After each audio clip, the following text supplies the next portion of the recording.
al-mu'allif rahimahullah wa nafa'ana bihi wa bi 'ulumihi fid dharain. Amin. Kemarin bab amar ma'ruf nahi munkar, kemudian apa? Bab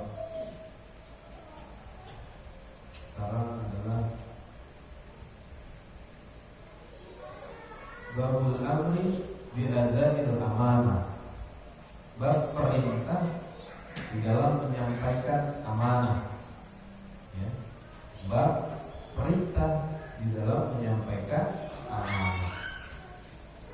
Qala Allah Ta'ala, Allah Ta'ala berfirman, Bismillahirrahmanirrahim. Inna Allah ya'murukum an tu'addul amanati ila ahliha. Inna Allah, sesungguhnya Allah ya'murukum, memerintahkan kalian an tu'addul amanati, untuk menyampaikan amanah-amanah ila ahliha, kepada ahlinya, kepada yang berhak atas amanah. Ya, ini perintah dari Allah. Ketika kita diberikan amanah, harus kita sampaikan kepada yang haknya, ya, kepada yang berhak. Wa qala ta'ala, dan Allah Ta'ala berfirman, Inna aradna al-amanata 'ala as-samawati wal ard wal jibali fa abayna ay yahmilnaha wa ashfaqna minha wa hamalaha al-insan innahu kana zaluman jahula. Inna aradna, sungguhnya kami telah menawarkan al-amanata, amanah, ala samawati, kepada langit.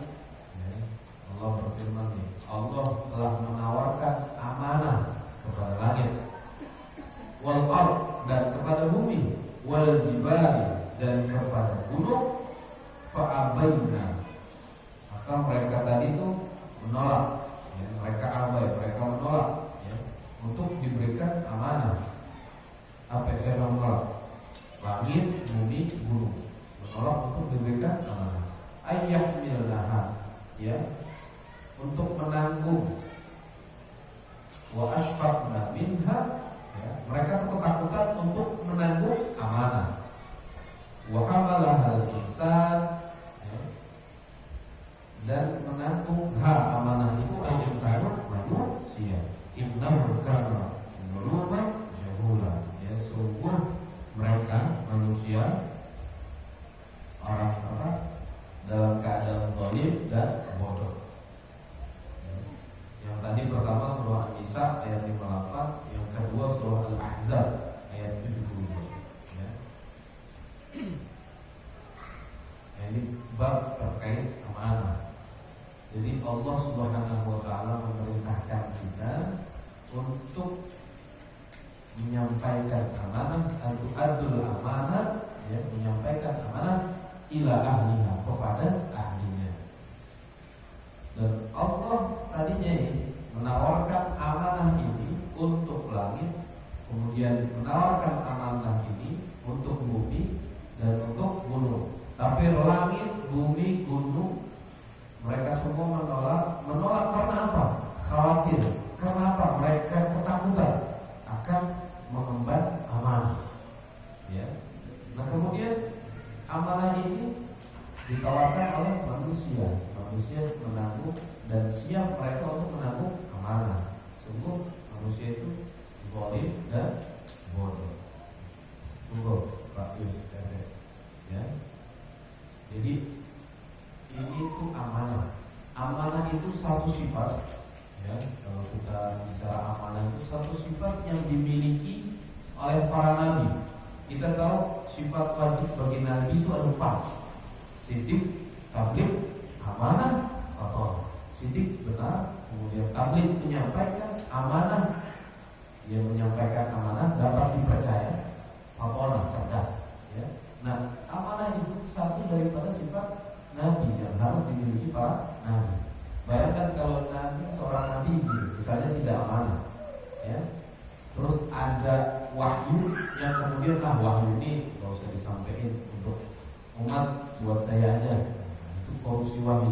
Jadi pasti semua nabi itu amanah. Gak akan ada nabi yang tidak amanah. Ya, karena sifat bagi nabi amanah, dipercaya. Rasul Shallallahu Alaihi Wasallam itu dapat julukan Al-Amin, orang yang jujur, orang yang dipercaya, orang yang amanah. Bahkan bukan sama sesama muslim saja, tapi kepada orang luar, di luar muslim, orang kafir Quraisy itu sangat percaya kepada Nabi, walaupun mereka memusuhi Nabi Muhammad SAW. Ya, orang kafir memusuhi Nabi kan, Bu? Ini jelas nggak suaranya? Ya, agak percaya aja. Jelas ya Bu ya?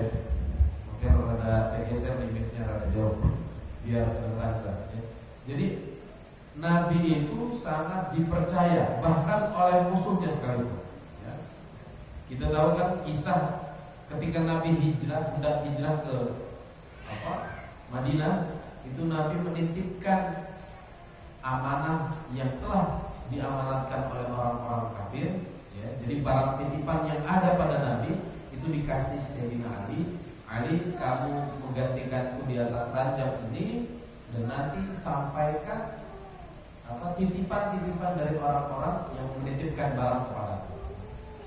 Kita kalau sekarang nyimpan harta di bank, nyimpan emas di bank, ada deposito, ada berangkasnya gitu. Nah kalau zaman dulu itu nyimpan harta berharga di tempat Nabi Muhammad SAW, karena dikenal Nabi itu orang yang terpercaya, orang yang amanah. Jadi nggak akan Nabi berkhianat. Nah, lawan kata daripada amanah itu khianat. Allah memerintahkan kita untuk menunaikan amanah. Kemudian Allah telah menawarkan amanah ini kepada langit, bumi, gunung, tapi mereka semua menolak karena takut akan amanah. Gak kuat mereka mengemban amanah. Tetapi manusia menerima amanah itu. Nah, manusia itu dalam keadaan zuluman jahulah, dalam keadaan zalim dan bodoh. Ya, yang berkata sebenarnya, yang berfirman Allah. Allah tahu sifat manusia.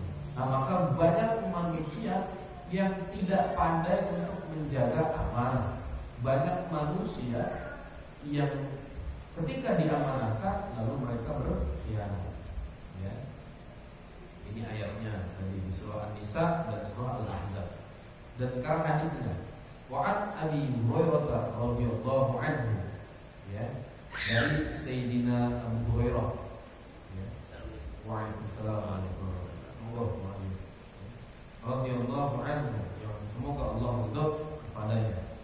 Anna Rasulullah sallallahu alaihi wasallam, sesungguhnya Rasulullah sallallahu alaihi wasallam qala bersabda, ayatul munafiq, ya, ayatul munafiki salatu, ya, tanda kemunafikan, tanda orang yang munafik salatu, ada 3. Kata siapa ini? Kata Nabi Muhammad SAW. Idza haddatsa kadzaba, ketika dia berbicara kadzaba, bohong. Itu ayat pertama tuh. Ciri pertama orang munafik, ketika dia berbicara dia berbohong. Wa idza wa'ada, dan ketika dia berjanji akhlaq, dia ingkar. Ya, jadi ketika bicara bohong, kemudian ketika berjanji dia ingkar. Wa idza tumina khana, dan ketika diamanati khana, dia khianat. Muttafaqun alaih, ya, disepakati oleh Imam Bukhari dan Imam Muslim. Hadis ini berarti ada di kitab Sahih, 2 kitab Sahih, kitab Imam Bukhari dan Imam Muslim. Ya. Jadi kata Nabi Muhammad SAW, cirinya orang munafik itu ada 3. Salatun, ya, ketika dia bicara dia berdusta. Maka hati-hati ketika kita berbicara. Ketika kita berbicara, kalau itu ada kebohongan di sana, hati-hati. Apalagi kita dinilai sebagai orang yang pembohong. Ya, sudah kisah itu. Kisah waktu anak-anak tuh, kisah anak-anak yang seorang pengembala, kemudian dia punya gembala dia bercanda, tapi bercandanya kelewatan. Tolong ada serigala, ya kan? Terus penduduk kampung datang tuh nyamperin dia. Ternyata dia pertama masih ditegur. Mana serigalanya? Enggak, aku cuma berbohong saja. Pulang lagi orang kampung. Kedua kali, tolong ada serigala. Nyamperin lagi, ternyata tidak ada. Sampai ketiga kali disamperin sama penduduk kampung, katanya serigala, nggak ada serigala. Sampai kemudian benar-benar serigala itu datang. Ya. Tolong ada serigala. Dia teriak-teriak minta tolong kepada orang-orang kampung, tapi nggak ada yang datang sama sekali. Ya, akhirnya serigala itu memakan domba-domba gembalaannya. Akibat apa? Akibat dicap sebagai pendusta, dicap sebagai pembohong.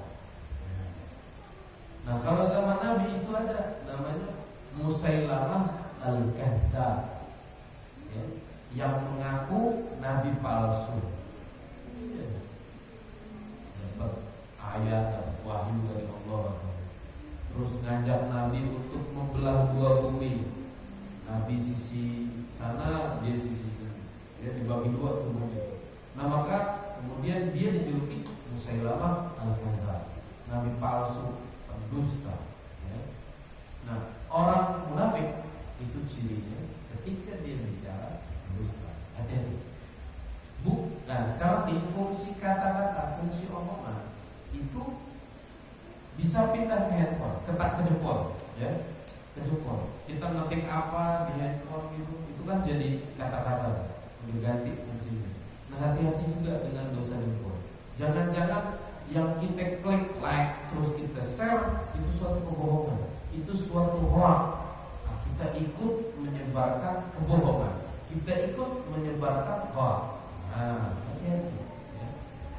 Ciri orang kafir ketika dia bicara dusta. Ya. Kita fungsinya kita kembali ketika dia nge-share kebohongan. Ya. Jadi fungsi mulut itu kan udah jadi tangan bisa. Makanya ketika nanti di alam kubur misalnya kan ada tuh, nanti di alam kubur saat lisan tidak bisa bicara, itu yang bicara tangan dan kaki. Itu kan kesannya janggal. Gimana bisa tangan bisa bicara? Gimana bisa tangan bisa kaki bisa bicara? Tapi sekarang terbukti tangan kita bicara. Belum di kuburan loh, masih di hidup di dunia. Di era sosial media ini kita share aja tuh tangan bicara. Tadi ngaji ya, saya lihat statusnya saya. Nanti malam kita ngaji ya, saya ngomong nggak tuh? Oh, enggak, ngetik saya. Jadi bicara. Terus ngaji jawab, iya, apa gitu ya, siap. Ya, belum dikubur aja udah terjadi. Makanya nggak ada yang nggak mungkin ketika itu sudah disampaikan Al-Quran dan disampaikan hadis. Pasti terjadi. Ya. Wa idza wa'ada akhlaf, dan ketika dia janji dia ingkar. Nah, ini kalau pejabat jangan sampai kebanyakan janji, apalagi ngobrol janji dengan maksud hati agar terpilih oleh orang-orang, oleh masyarakat, oleh warga. Ya. Akhirnya ketika dia janji diingkari semua itu janji, termasuk ciri orang munafik. Nah, terakhir wa idza tumina khana, dan ketika dia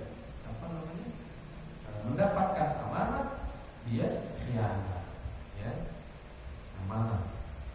Jadi ya, ketika sebelum jadi janji itu akan saya bangun sekolah gratis, BPJS gratis, sunat massal gratis gitu. Ya. Terus nikah lagi gratis, kan ada begitu. Ya. Nah, setelah dia jadi pejabat, dapat amanah jabatan, ya, dia ingkari semua itu, dia khianat, dia korupsi. Nah, itu kan termasuk mengkhianati rakyat. Ya, dia mengambil duit rakyat yang harusnya pejabat menjaga itu, ya, amanah itu. Ya, orang-orang pajaknya misalnya yang kemarin hartanya nggak kira-kira, yang harusnya rakyat, bayar pajak untuk membangun Indonesia, tapi dia korupsi itu pajak. Ya. Itu namanya khianat. Diberi amanah, dia khianat. Itu ayatul munafik. Ya. Nah, amanah ini apa ya? Dia itu kan satu daripada sifat wajib bagi Nabi Muhammad. Bagi Nabi, para Nabi itu pasti amanah. Makanya digelarin al-amin. Sama, malaikat juga amanah. Malaikat Jibril itu tugasnya menyampaikan wahyu. Ya, ketika dia menyampaikan wahyu, nggak mungkin dia korupsi ayat. Jadi apa yang diberikan Allah pada malaikat Jibril sampaikan kepada Muhammad, itu disampaikan semuanya kepada Nabi Muhammad SAW. Itu amanah. Nah, kita sebagai Muslim itu harus senantiasa menjaga amanah. Apa yang sudah terjadikan ada di games itu ya, game 10 orang berdiri, kemudian apa namanya, satu sama lain itu berinteraksi, satu orang ngasih kode, misalnya dibisikin apa gitu, atau di apa perilaku, misalnya bahasa isyarat. Kalau sampaikan bahasa isyarat, orang pertama nyampein kepada orang kedua nyampein kepada orang ketiga, seterusnya begitu sampai ke orang ke-10. Itu bisa beda. Misalnya orang pertama begini, itu bisa jadi begini. Ya, di terakhir orang 10. Jadi amanah itu sangat penting. Gitu. Makanya ada peribahasa begini kan. Kalau omongan yang disampaikan itu nambah. Tapi kalau duit, ya diamanatin duit deh berkurang. Ya, misalnya dapat dana bansos, ya dari sana sekian, potong ini, sampai PRT cuma sekian. Nah, itu kemudian apa? Manggil warga cuma segini dapatnya. Karena disunat sini, sampai diterima di tangan yang hak, yang benar-benar berhak atas amanah itu sekian. Nah, itu ngeri ya, amanah itu bahasanya yang salah. Jadi kalau omongan nambah, ya, kalau omongan ditambah-tambahin, kalau duit harta dikurang-kurangi. Jangan sampai begitu. Muslim itu sangat menjaga amanah, karena amanah itu perintah Allah Subhanahu wa taala. Dan ini, nah itu makanya di ayat kedua tadi, ketika amanah itu diberikan kepada gunung, diberikan kepada langit, diberikan kepada bumi, diberikan kepada gunung, mereka nggak sanggup mengemban amanah itu, mereka menolaknya. Tapi manusia menerimanya. Ya. Sungguh manusia dalam keadaan zalim dan bodoh. Iya, amanah sekarang ini diperebutkan. Ya. Iya, kursi-kursi pemerintahan kan berebutan ya, untuk menjadi pejabat. Memang gampang menjadi pejabat, amanah. Wa fi riwayatin, dan di dalam riwayat lain, wa in shoma, meski dia puasa, wa shalla, meski dia salat, wa za'ama annahu muslim, dan dia menyangka dirinya seorang muslim. Nah, kalau tadi kita ada ciri-ciri 3 itu, ketika bicara berdusta, ketika ketika janji kemudian ingkar, ketika diamanati khianat, hati-hati, itu ayat munafik. Terus di riwayat lain, meskipun dia puasa, meskipun dia sholat, ya, dia merasa dirinya masih muslim, padahal hati-hati. Orang munafik itu Rasul pernah tidak mau mensolati orang munafik. Terus ya masih muslim, tapi hatinya ingkar. Orang munafik hati-hati, di lisannya kelihatannya beriman, tapi enggak. Hadis yang kedua, ya. Wa an Hudzaifah bin Yaman, dari Sayyidina Hudzaifah bin Yaman.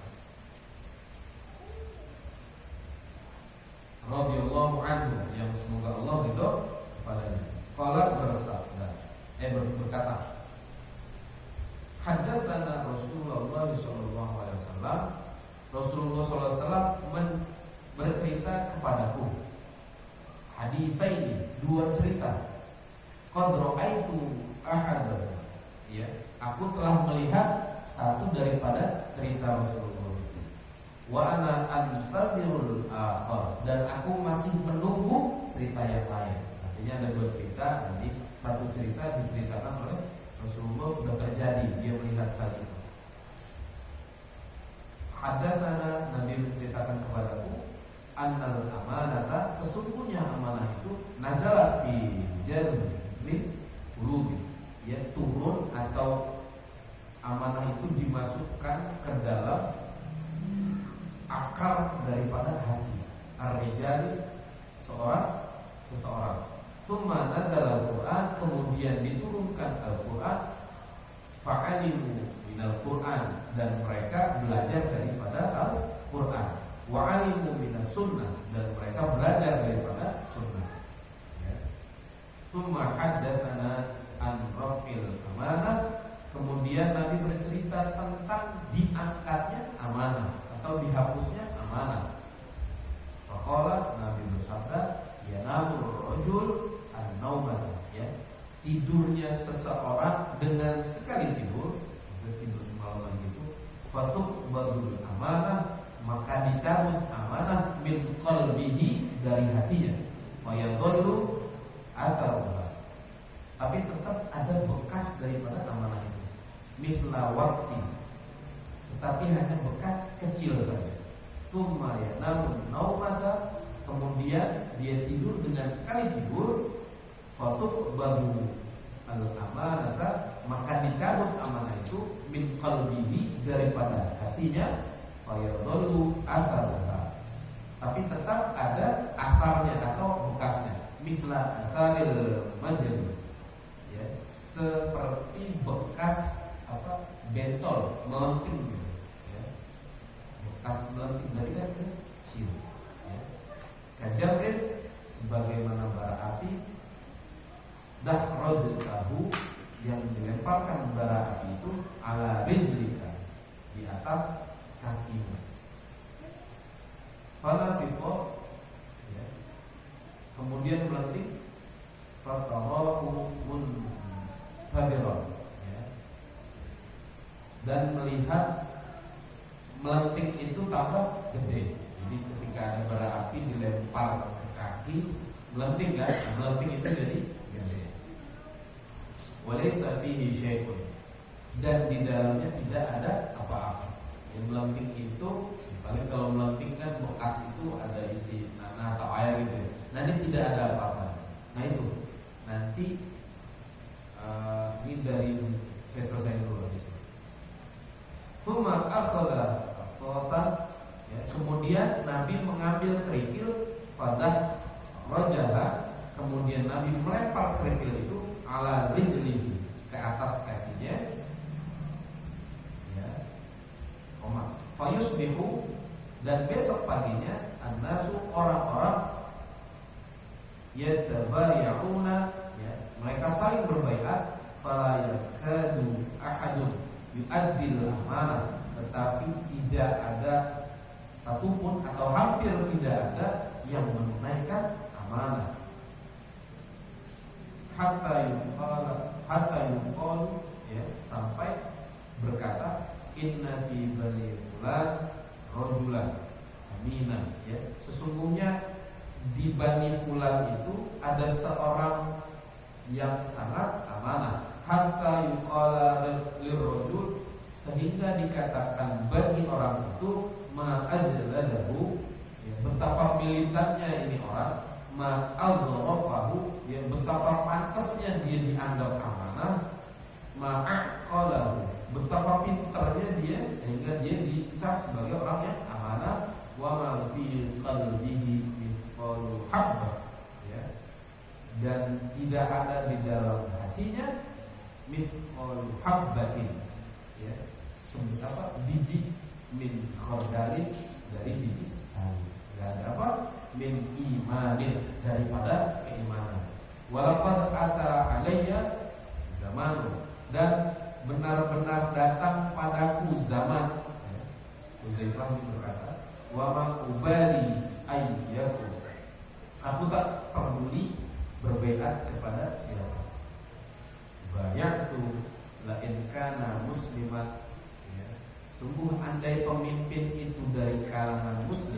berbaiat dengan pemimpin dari kalangan muslim, la yaruddannahu, yang benar-benar akan mengendalikan alaiya pada dinuhu, agamanya. Wa in kana nasraniyan, dan jika dia bagian daripada orang Nasrani, au Yahudiyan, atau orang Yahudi, la yaruddannahu, akan mengendalikan alaiya padaku sa'in, ya, para pejabat bawahannya. Wa amal yauma, adapun hari ini, fama kuntu ubayyi'u minkum, aku tidak mau berbaiat kepada kalian, illa fulan, kecuali kepada si fulan, wa fulan, dan kepada si fulan. Muttafaqun alaihi, hadis disepakati oleh Imam Bukhari dan Muslim. Jadi Hudzaifah ini menyampaikan, Hudzaifah bin Yaman itu menyampaikan cerita, Nabi pernah cerita kepadanya 2 cerita. Yang satu cerita ini sudah dia lihat dengan mata kepalanya. Artinya dia menyampaikan hadis ini saat Nabi sudah wafat, ya. Nabi dulu pernah cerita sama saya, ya. Nah ini ceritanya. Satu cerita sudah dia alami, satu cerita lagi akan dia dapati, ya. Ceritanya apa? Jadi kata Nabi Muhammad SAW, ya, sebuah amanah itu turun, ditancapkan di dalam hati terdalam, ya, seorang manusia. Kemudian dia mempelajari Al-Quran. Jadi kita sebenarnya sifat dasar kita itu punya amanah. Kita itu sudah mempunyai amanah. Artinya kita bisa dipercaya. Akhirnya kemudian turun Al-Quran, kita mempelajari Al-Quran, makin amanah kita. Kemudian mempelajari hadis, makin amanah, ya. Nah, semakin amanah, ya, makanya ketika kita sifat dasarnya adalah amanah, tetap ngaji agar tahu bahwa amanah ini harus kita jaga. Tetap ngaji. Biar apa? Biar tetap amanah. Karena hakikatnya keluarga kita, tubuh kita, kemudian anak-anak kita itu amanah dari Allah Subhanahu wa taala. Dari mana kita tahu itu amanah? Dari Nabi. Ya kan ada bahasa gitu juga kan. Duh kok belum punya anak nih, gitu. Belum lama nikah tapi belum punya keturunan. Iya, belum dikasih amanah. Kan gitu. Iya, anak itu amanah, ya.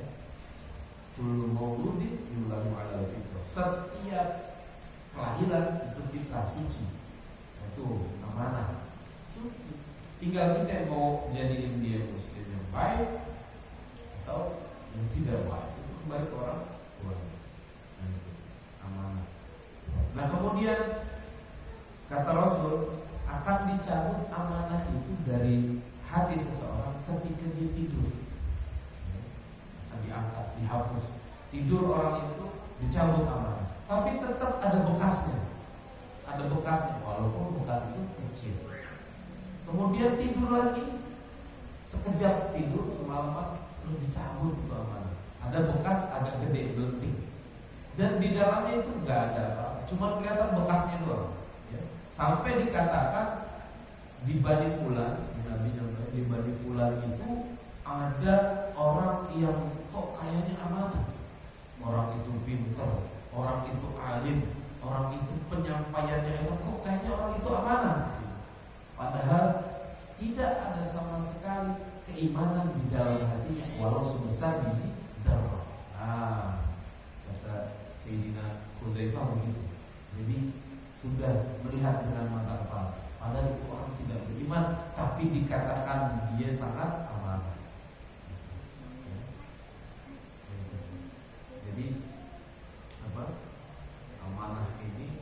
Nah, nanti akan ada tuh zaman di mana kata Hudzaifah tuh, aku nggak akan berbaiat kepada siapapun lah. Pokoknya kayak dulu kan para sahabat itu membaiat sahabat lain untuk menjadi pemimpinnya, gitu kan? Untuk memberikan amanah kepada mereka. Dan biasanya yang diangkat oleh para sahabat itu menunaikan amanahnya dengan baik dan benar. Contoh seperti Sayyidina Umar bin Khattab. Sayyidina Umar itu sangat mengemban amanah dengan baik. Malah ketika beliau diminta untuk menjadi khalifah, khalifah kedua setelah Sayyidina Abu Bakar. Sayyidina Abu Bakar wafat, kemudian Sayyidina Umar naik jadi khalifah. Itu kan amanah yang dibebankan kepada Sayyidina Umar. Itu ngomongnya apa? Bukan alhamdulillah, innalillah. Ya? Merasa tidak pantas mengemban amanah ini. Kalau sekarang misalnya ada caleg, jadi ini nyalek, biasanya ngomong apa? Alhamdulillah, syukur dari akhir perjuangan saya bisa. Itu hari ini tuh begitu. Amanah atau tanggung jawab dipinta. Ya, zaman dulu tanggung jawab diberikan. Sama kayak apa namanya? Misalnya kita diamanahi untuk menjadi ketua DKM, itu harus siap ya. Bang Aziz kan sekarang ketua DKM, itu amanah dari umat yang dibebankan kepada Bang Aziz. Jangan senang, kita bisa menunaikan amanah itu dengan baik. Ya. Misalnya apa?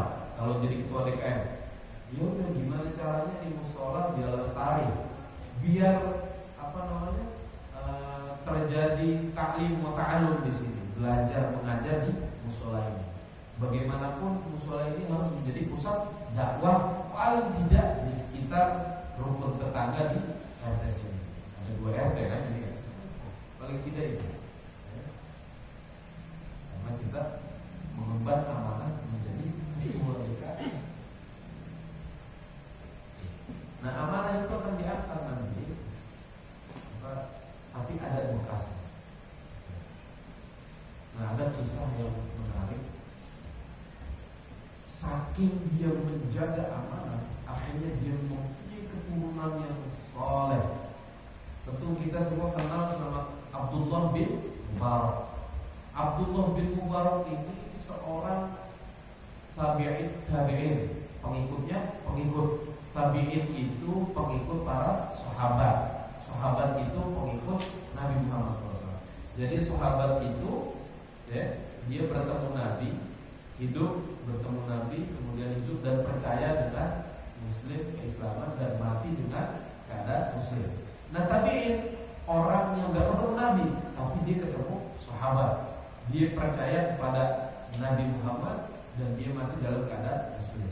Itu tabi'in. Nah, tabi'in dia gak ketemu sahabat, dia ketemu tabi'in, ya, kemudian percaya dengan Islam dan wafat dalam keadaan Muslim. Abdullah bin Mubarak itu tabi'in yang hidup abad pertama, berarti abad kedua Hijriah, sekitar tahun 118 Hijriah. Nah, beliau itu punya orang tua namanya Mubarak, Abdullah bin Mubarak. Siapa orang tuanya namanya? Mubarak. Nama beliau siapa? Abdullah. Nah, beliau punya orang tua namanya Mubarak. Mubarak ini adalah seorang budak dari India yang kemudian tinggal di Persia. Di Persia itu ada satu kota dan di sana ada qadi, seorang hakim. Qadi zaman itu harus ulama. Kemudian qadi zaman itu biasanya kaya raya. Jadi ada seorang qadi namanya Syekh Nuh bin Maryam. Qadi namanya Syekh Nuh bin Maryam ini, beliau sangat kaya raya, hakim, kemudian qadi, kaya raya, punya kebun banyak. Nah, suatu ketika dia memerintahkan Mubarak untuk menjaga kebunnya. Ya. Sehari, 2 hari, sebulan, bulan depan beliau berkunjung nih, Syekh Nuh bin Maryam ini berkunjung ke kebunnya dan bertemu Mubarak. Mubarak, tolong ambilkan saya segenggam anggur. Waktu itu datang ke kebun, ambilin yang manis. Mubarak ambil tuh anggur, disampaikan kepada Syekh Nuh bin Maryam, dimakan. Kok asam nih? Ambilin lagi yang manis. Ambil lagi ke kebun tuh, diambilin, dimakan lagi sama Syekh bin Nuh. Kata Syekh Nuh bin Maryam dimakan, tetap asam. Sampai 3 kali tetap asam. Diomelin tuh Mubarak, kamu gimana? Orang saya suruh cari anggur yang manis kok dibawa yang asam terus. Memang kamu nggak bisa bedain yang mana anggur yang manis, yang mana yang asam. Terus jawabnya, mohon maaf Tuan, Tuan perintahkan saya untuk menjaga tempat ini. Jadi sama sekali saya tidak pernah mencicipi, ya, saking amanahnya. Disuruh jaga, ya udah jaga, ya. Kita disuruh jaga, ya dicicipi. Ini wow, saking amanah. Ya. Nah, kebetulan Syekh Nuh bin Maryam ini lagi nyari calon mantu. Jadi namanya orang kaya, kodi, hartanya banyak, itu nyari banyak pemuda yang datang untuk melamar anaknya. Dia punya anak cantik sekali, banyak pemuda yang datang untuk melamar. Ya. Tapi ketika menemukan hal itu, budaknya sendiri, kemudian betapa amanahnya, betapa menjunjung tinggi keamanannya, ya, itu tersentuh. Ya. Kemudian nanya sama Mubarak, aku punya seorang putri dan sudah siap untuk aku nikahkan. Bagaimana pendapatmu? Bagaimana aku harus menjodohkan dengan siapa putriku ini?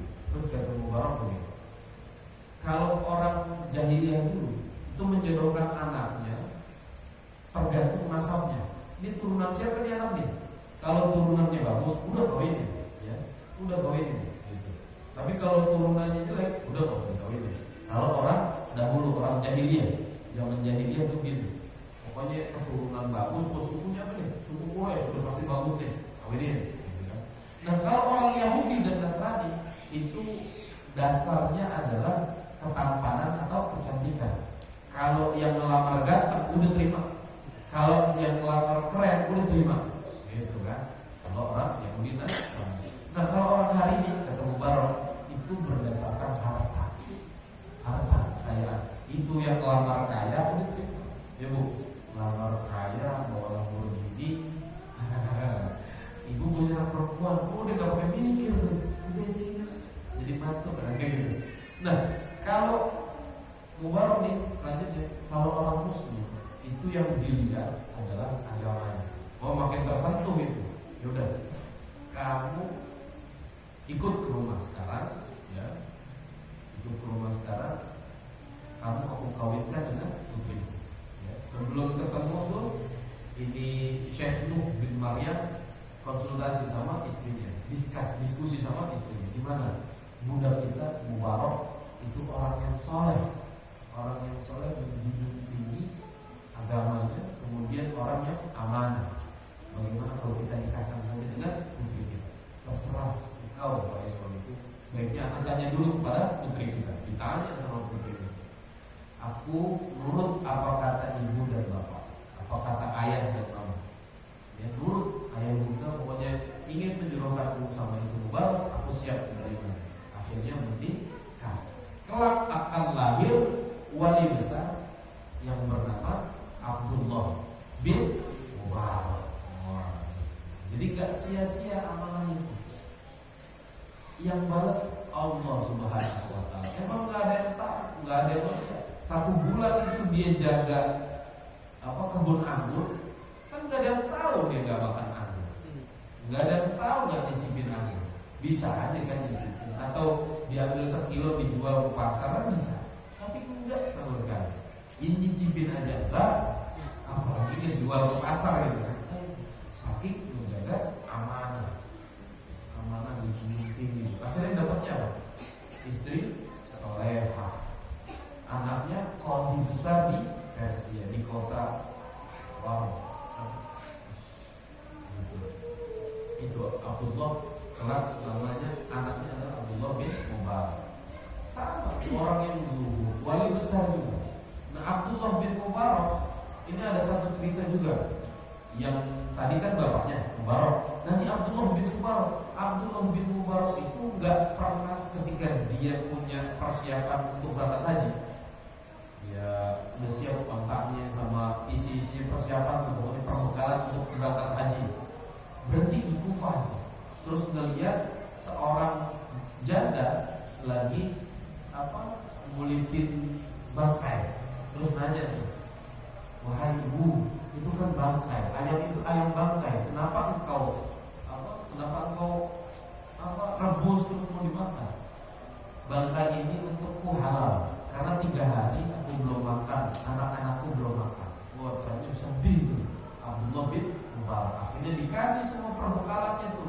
Kufah Irak, dikasih, akhirnya dia nggak jadi berangkat haji. Nah, saat haji selesai, musim haji selesai, dia ikut pulang. Nah, pulang ketika sampai di kampungnya disambut tuh. Ya. Semoga menjadi haji yang mabrur. Kamu pada datang, enggak, saya nggak berhaji kok. Saya nggak berhaji sama sekali. Ngomong gitu kok, belum bal. Nah, kemudian tetangga yang pada haji kala itu ngomong, bukannya kamu berhaji? Kan waktu itu kamu aku tujuh bekal dan kau memberikannya. Waktu kita kehausan, engkau yang memberikan air padaku. Jadi banyak yang melihat Abdullah bin Mubarak ini berhaji, padahal tidak berhaji karena dia di Kufah nolongin janda yang kelaparan. Ya. Nah, malamnya mimpi, baru mimpi bahwasanya dia didatangin, bahwasanya yang menghajikan dia itu malaikat yang lagi nyamar. Ya. Malaikat lagi nyamar, kemudian menggantikan dia untuk beribadah haji dan sedekah dia kepada itu janda diterima oleh Allah Subhanahu wa taala dan dicatat sebagai haji mabrur padahal enggak berangkat haji. Itu tuh penting, ini mau saya sampaikan lagi. Ada ibadah yang sifatnya sosial, ada ibadah yang sifatnya individu. Ternyata ibadah sosial itu lebih di atas ketimbang ibadah individu. Makanya penting ketika Pak Yus misalnya mengemban amanah sebagai ketua RT, ini ibadah sosial. Ini ibadah sosial. Makanya seorang pemimpin yang adil itu lebih mulia ketimbang ahli ibadah yang sholat terus. Seorang pemimpin adil lebih mulia daripada orang yang ahli ibadah. Ketika dia buat kebijakan, makanya tadi haji itu ibadah individu, sedangkan sedekah itu ibadah sosial. Itu penting ibadah sosial. Makanya kalau melihat ada orang ahli ibadah, cuman dia sama orang lain nggak negor, ibadah sosialnya parah, itu jangan sampai begitu. Jadi hablum minallah itu baik, hablum minannas juga harus baik. Dari kisah Mubarak kemudian Abdullah bin Mubarak bisa kita lihat betapa orang yang menjaga amanah akan membuahkan keberhasilan, akan membuahkan kesuksesan.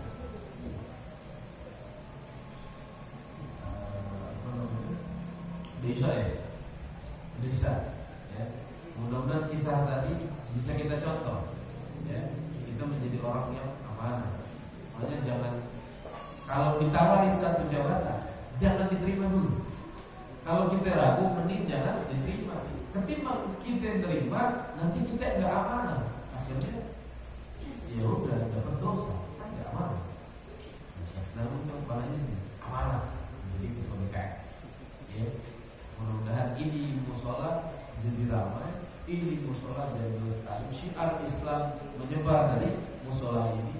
Ibu-ibu, bapak-bapaknya tambah banyak, anak-anaknya tambah banyak yang ikut pada ini dan tercerahkan karena ketua DKM-nya mengemban amanah dengan baik. Wallahu a'lam bishawab. Ada pertanyaan, Pak? Ada pertanyaan, Pak? Pak Miftah membuka. Ayo, monggo. Assalamualaikum warahmatullahi wabarakatuh. Waalaikumsalam. Pertanyaan saya yaitu masalah doa. Doa. Apakah doa seorang istri atau ibu lebih mujarab atau lebih terima daripada doa seorang suami atau seorang bapak? Kepada siapa nih? Doa ibu istri kepada keluarga atau kepada suami, atau sebaliknya doa suami kepada istri atau kepada anak, itu lebih dulu mana yang diterima gitu Pak? Oh. Jadi gampangnya gitu dah. Mujarapan mana nih? Doa ibu, doa istri atau doa suami? Tergantung. Jadi gini, doa ibu kepada anaknya itu dijawab oleh Allah Subhanahu wa taala. Bahkan ketika ibu berdoa, ya, itu pintu langit dibuka langsung dikabul. Jadi kenapa dibilang kalau lagunya Roma Irama itu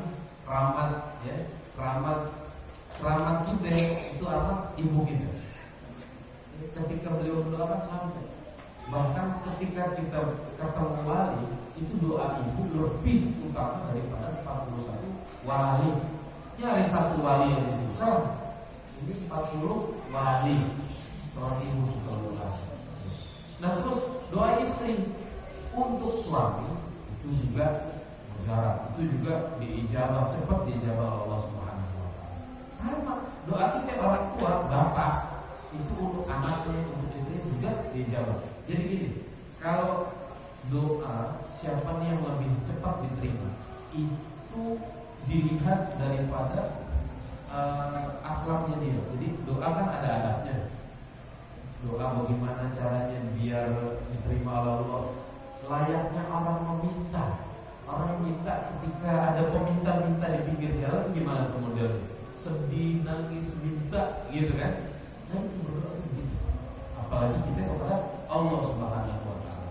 Kalau yang mana yang diijabah, ya tiga-tiganya itu ada kemungkinan diijabah oleh Allah Subhanahu wa taala. Cuman untuk siapa dulu? Kalau tadi ibu untuk anaknya, istri untuk suaminya, suami untuk istrinya, mendoakan.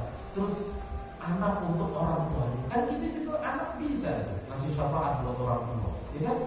Ketika mati anak Adam, doa anak soleh termasuk dia diterima oleh Allah Subhanahu wa taala. Jadi tinggal siapanya, Pak. Sama sebaliknya juga begitu. Sumpah itu bukan cuma ibu yang bisa mewalatin anaknya, ya, tapi atau istri bisa mewalatin anaknya atau sebaliknya. Maaf, istri bisa mewalatin suaminya atau suami bisa mewalatin istrinya. Itu bisa dua-duanya. Jangan berlangsung kita ini bapak-bapak nih bentang-bentang. Ar-rijalu qawwamuna 'alan nisa. Rijal itu lelaki itu di atas perempuan. Surganya perempuan ada di telapak kaki lelaki. Entar dulu, ya. Entar dulu. Bisa jadi ketika lelaki itu zalim, contoh, ya, ada lelaki zalim. Nah, kemudian perempuan ini perempuan yang solehah, itu tetap ketika ini berdoa, itu yang didengar Allah, ya perempuan itu. Sama kayak Firaun soleh enggak? Enggak. Mengaku Tuhan masa soleh, tapi istrinya solehah, Siti Aisyah, ini kan? Nah itu juga. Nah sebaliknya, apa namanya? Nabi Lut soleh, punya istri, istrinya juga soleh. Yang bisa melatih. Kalau tadi doa diijabah yang mana? Allah. Nah sama juga yang bisa melatih itu bikin kuat. Itu bukan cuma kita ke istri kita, bahkan istri kita juga bisa. Makanya selalulah kalau kata guru saya itu akarot akdar, apa yang kalian pikirkan itu yang terjadi, itu yang jadi takdir. Makanya mikir yang baik-baik aja. Istri saya istri solehah, dia nurut sama saya, dia setia, dia amanah, dia pintar masak. Ya, bukan mikir yang enak-enak aja, nanti akan terjadi begitu. Kalau kita mikir khawatir, was-was kan dari setan. Nanti yang terjadi nanti. Ya, mudah-mudahan yang sedikit ini ada manfaatnya. Jawab ya Pak Ibu. Ya, kita ya, ibu-ibu ya, punya anak di rumah itu amanah buat kita. Jangan sembarangin anak, jangan nyanyain anak. Kalau hari ini anak itu apa namanya? Pokoknya jangan putus doa. Sebandel-bandelnya anak jangan putus doa. Jangan sampai sumpah serapah yang keluar dari mulut kita, apalagi mulut ibu. Karena kata Nabi doa lagi Pak. Doa lagi. Ibu buat anaknya itu 3 kali lipat ketimbang bapak buat anaknya, ya kan? Kata Nabi kan ketika ditanya siapa yang harus aku hormati ya Rasul, ibu, umuka sampai 3 kali nama ibu disebut, baru bapak, ya, buat anak ibu, bahkan surga di telapak kaki ibu. Itu Islam begitu memuliakan wanita. Bahkan ada surah An-Nisa di dalam Al-Quran. Padahal dulu wanita itu dipandang sebelah mata. Coba dulu raja-raja terdahulu, selirnya berapa banyak itu? Ya, selirnya berapa banyak? Itu saking tidak dilihatnya seorang wanita. Tapi Islam hadir mengangkat harkat dan martabat wanita. Makanya senanglah jadi muslimah. Ya, mudah-mudahan ada manfaatnya. Allah berkah. Assalamualaikum warahmatullahi